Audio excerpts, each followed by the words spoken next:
평신도의 눈으로 보는 순교자 이야기.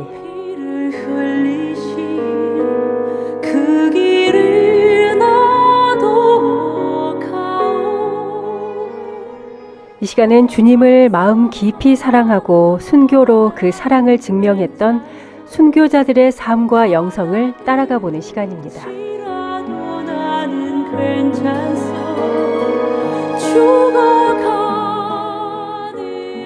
네, 이 시간 함께 해주시는 비아동 본당 조명순 자매님과 함께합니다. 어서 오세요. 안녕하세요. 평화를 빕니다. 비아동 본당 조명순 글라라입니다. 반갑습니다. 네, 반갑습니다. 오랜만에 인사 나누네요. 그렇죠. 몇 년 네. 된 것 같은데요. 네. 언제였는지 피디님하고 같이 한 게 언제였는지 기억이 조금 가물가물해요. 네. 아무튼 이렇게 또 같이 방송을 하게 돼서 반갑습니다. 네, 반갑습니다. 성주간은 잘 보내고 계신가요? 네, 은총의 성주간이라고 하잖아요. 네. 예, 성삼일 은총 속에서 잘 보내고 있습니다. 네. 자, 순교자들의 삶과 영성을 따라가 보는 평신도의 눈으로 보는 순교자 이야기. 계속해서 최양업 신부의 순교 성가정 이야기 나눠보고 있는데요.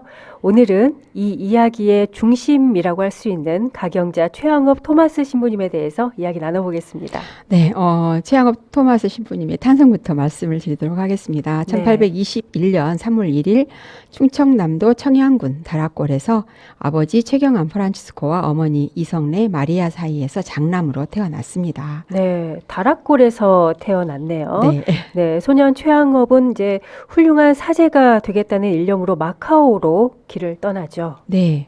1836년에 조선에 입국한 첫 프랑스 사제인 모방 신부는 조선에 입국하자마자 조선말을 배우기도 전에 이 방인 성직자를 양성하는 사업부터 시작을 했는데요.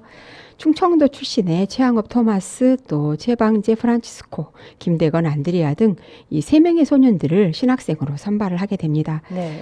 최양업 토마스는 세 소년 중에서 가장 먼저 서울에 도착해서 라틴어를 배우기 시작했습니다.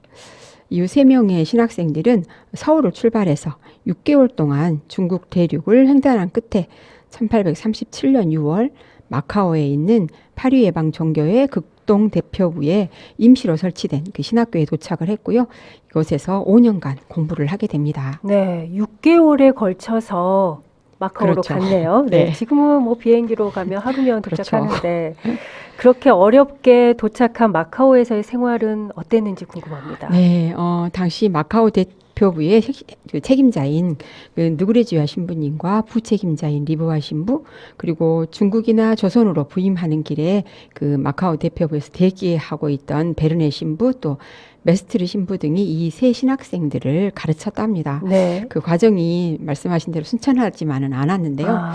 아, 세 소녀는 마카오에 도착한 지 2개월 만에 그곳에서 일어난 그 밀란 때문에 필리핀의 마닐라로 피난을 했다가 그해 겨울 다시 마카오로 되돌아와서 공부를 다시 시작했지만 얼마 되지 않은 1838년 11월 동료 중 한 명인 이 최방제 프란치스코가 안타깝게도 유혈병으로 세상을 떠나고 말았습니다. 네, 먼 타국 땅에서 서로 세 분이서 얼마나 의지하면서 사셨겠어요. 그런데 이렇게 친구의 죽음에 당시 최양업과 김대건은 얼마나 가슴 아프고 또 고통스러웠을까 싶습니다. 네, 그랬을 것 같습니다. 네. 하지만 그런 어려운 가운데서도 이 최양업과 김대건은 열심히 공부를 해서 그때쯤에는 벌써 라틴어 성경을 읽을 수 있게 되었다고 합니다. 네. 이들의 시련은 또 거기에서 끝나지 않았다고요? 네. 1839년 4월 6일 또 마카오에 또다시 밀란이 일어나게 돼서 그들은 다시 또 마닐라로 피신을 했다가 그해 11월에 마카오로 되돌아왔는데요.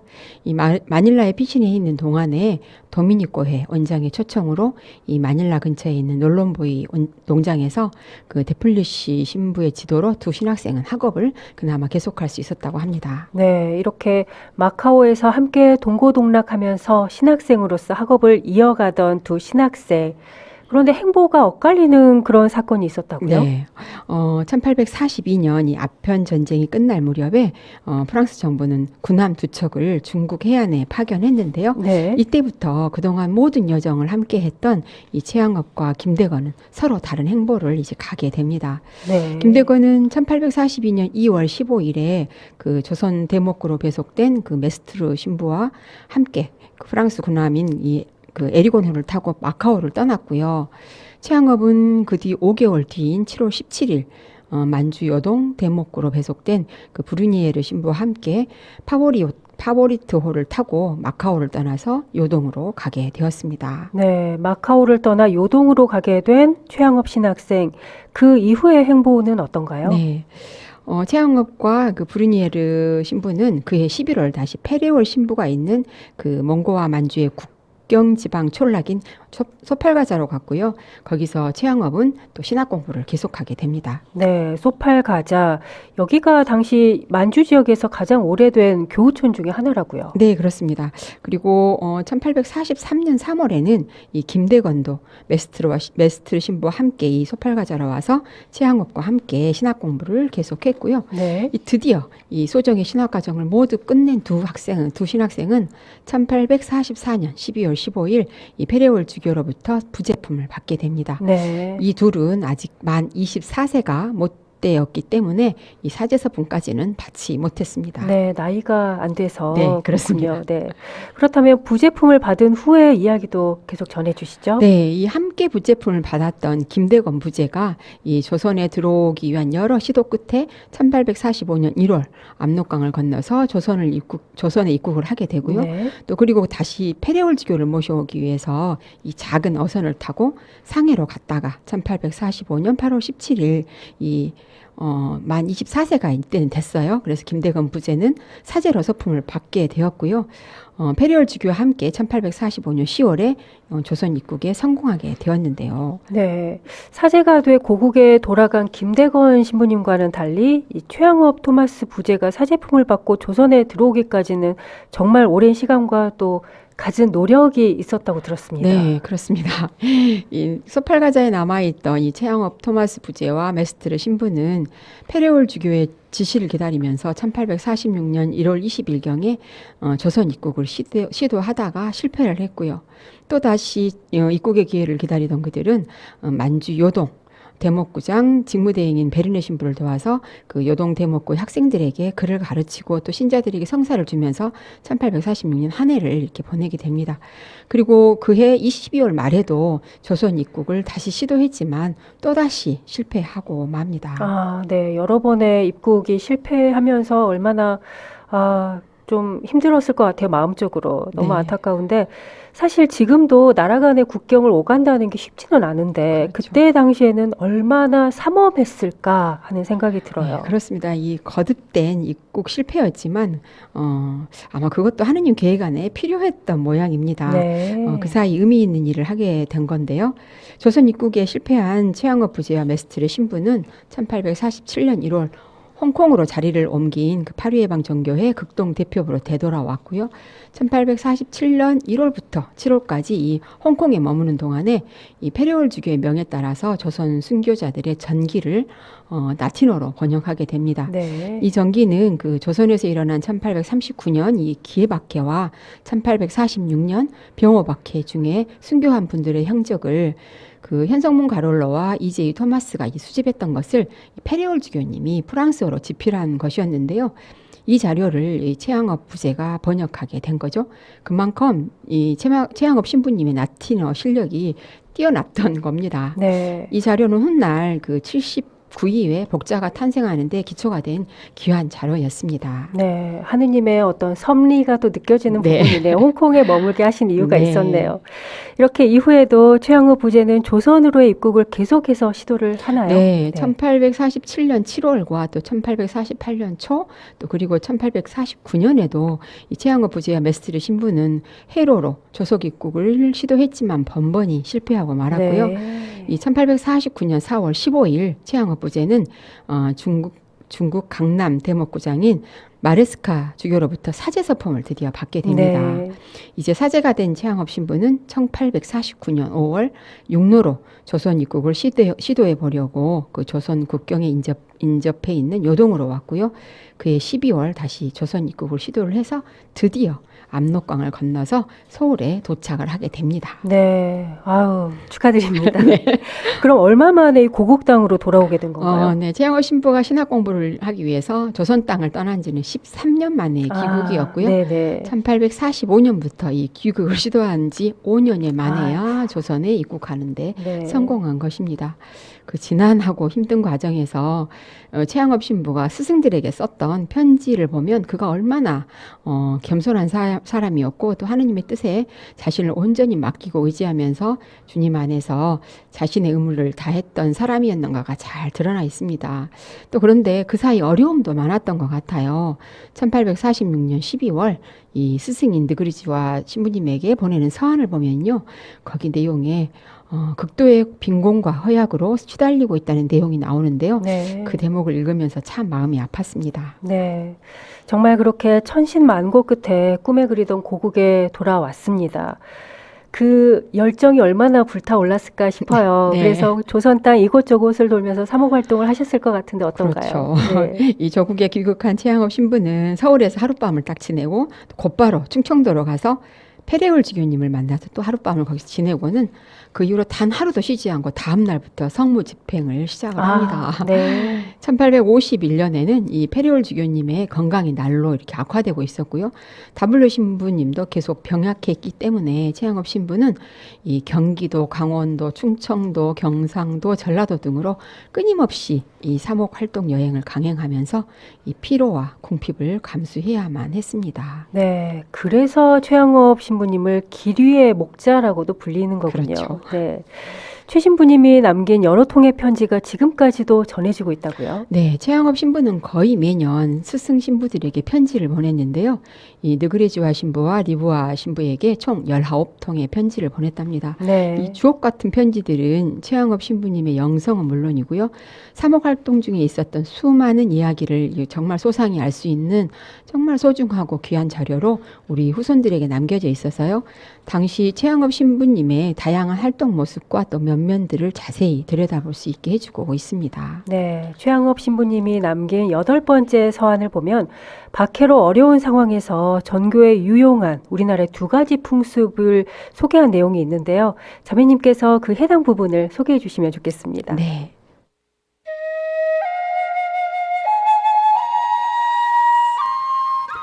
현재의 상황에서 기적적으로 우리에게 유리한 것이라고는 오직 두 가지가 있습니다. 우리나라 사람들이 부모의 초상부터 탈상까지 입어야 되는 상복의 풍속과 한글이 정교활동과 교리 공부에 큰 도움을 줍니다.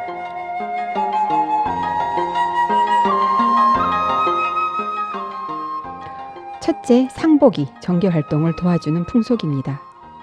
이러한 풍속은 서양 선교사 신부님들을 위해서 발명된 도구라 할 만합니다. 만일 이러한 풍속이 없었더라면 서양 선교사 신부님들이 정교하기 위해서 한 발짝도 외출할 수 없었을 것이고 조선에 머물러 있는 곳조차도 불가능했을 것입니다.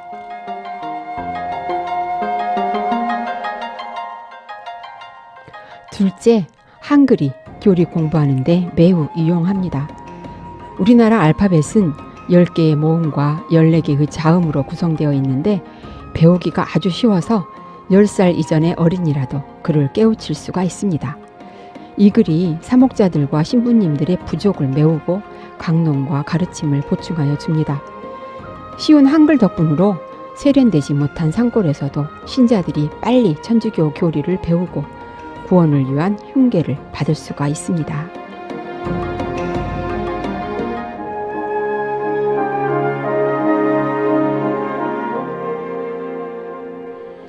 네, 여러분께서는 지금 순교자들의 삶과 영성을 따라가 보는 평신도의 눈으로 보는 순교자 이야기 함께하고 계십니다.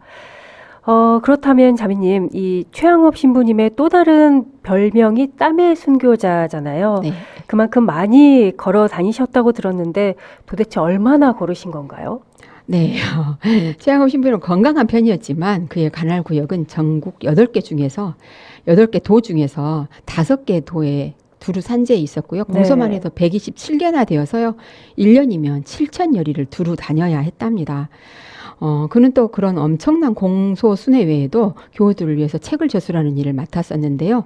그는 신자들의 일과 기도서죠. 즉 그 천주 성교 공과를 한국어로 번역하는 일도 했고요. 또 천주교 교리를 문답 형식으로 편찬한 그 성교 요리문답을 재검토하는 일을 맡았답니다. 그뿐 아니고요. 신자들을 위해서 그 주요한 교리를 이 사사조의 가사로 지어서 보급을 시켰는데요. 이것이 우리에게 잘 알려진 천주가사입니다. 네, 참 능력도 대단하십니다. 많으셨네요. 네.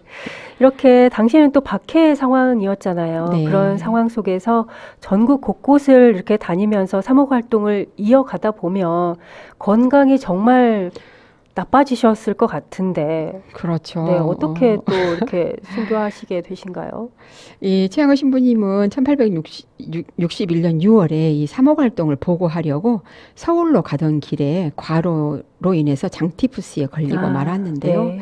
이 발명한 지 보름 만인 6월 15일에 경상도 문경에서 선종하게 됩니다. 그의 장례식은 베르네주교의 집전으로 여러 선교사들이 참석한 가운데 베론 신학교에서 장엄하게 거행이 되었고요. 그의 유해는 베론 성지에 모셔져서 지금 현재 이루고 있습니다. 네, 참 어렵게 귀국해서 정말 네. 열정적으로 사목하다 돌아가셨는데 당시 사람들은 이 최양업 신부님을 어떻게 평가했는지도 궁금합니다. 네, 당시 베르네 주교님은요, 최양업 신부는 12년간 거룩한 사제의 모든 본분을 지극히 정확하게 지킴으로써 사람들을 감화시키고 성공적으로 구원에 힘쓰기를 그치지 않았다고 칭찬했고요. 네, W 부주교도 최양업 신부의 뛰어난 덕행, 지칠 줄 모르는 열성, 두드러진 재질과 재능과 재질, 무슨 일이든지 해내는 능력 등으로 미루어 현재로서는 그의 자리를 메울 수 있는 길이 없다면서 그의 죽음을 애석해 했답니다. 네, 교회는 이처럼 한국 교회의 큰 기둥이었던 최양업 토마스를 백색 순교자 혹은 땀의 순교자로 지칭하고 있고요. 최양업 토마스 신부님은 2016년 4월 26일에 가경자로 선포되어서 그의 시복 시성을 위해서 우리 모두가 한마음으로 기도하고 있습니다. 네. 가경자 최양업 토마스 신부님의 시복 시성을 위해서 기도 중에 많은 분들 기억해 주시면 좋겠습니다. 자, 오늘까지 최양업 토마스 신부 순교 성가정의 이야기를 나누어 봤는데요. 다음 주에는 관련 성지를 소개해 주신다고요? 네, 전국 곳곳을 누빈 최양업 신부님인 만큼 네. 관련된 성지도 정말 많은데요. 이 대표적인 성지들에 대해서 다음 시간에 간략하게 소개해 드리겠습니다. 네, 다음 주 성지 소개도 기대가 됩니다. 자, 이 시간 마무리하면서요. 자매님의 신청곡 한 곡 전해드리고 싶은데요. 어떤 곡일까요? 네, 제가 카톨릭 성가에서 이 489번 보았나 십자가의 주님을 이 신청을 피디님께 좀 부탁을 미리 했었는데요. 네네. 제가 이 성가는 제가 사순 성가 중에서 가장 좋아하는 성가이기도 하지만 오늘이 성 금요일이고 네. 또 이 시간이 끝나면 3시잖아요. 바로 십자가 예수님이 숨을 거두신 시각인데요. 그래서 모든 본당에서는 이 3시에 십자가의 길을 하고 있잖아요. 네. 제가 방송 끝나고 가면 아마 함께 할 수는 없을 것 같고 또 이런저런 사정으로 저처럼 이 시각에 이 3시에 십자가의 길 기도에 함께 할 수 없는 청취자분들도 계실 것 같아서 이 성과 같이 들으면서 또 기쁘게 또 부활을 또 생각하면서 우리를 위해서 십자구에 달려 죽으신 예수님의 사랑을 묵상해 보면 좋겠다는 생각이 들었고요. 그래서 이 시간에 딱 맞는 성가라고 생각이 되어서 선곡을 해보았습니다. 네, 좋은 성가 또 추천을 해주셔서 감사드리고요. 주님의 죽음을 묵상하면서 보았나 십자가의 주님을 들으면서 비아동본당 조명순 글라라 자매님과는 여기서 인사 나누도록 하겠습니다. 고맙습니다. 네, 감사합니다.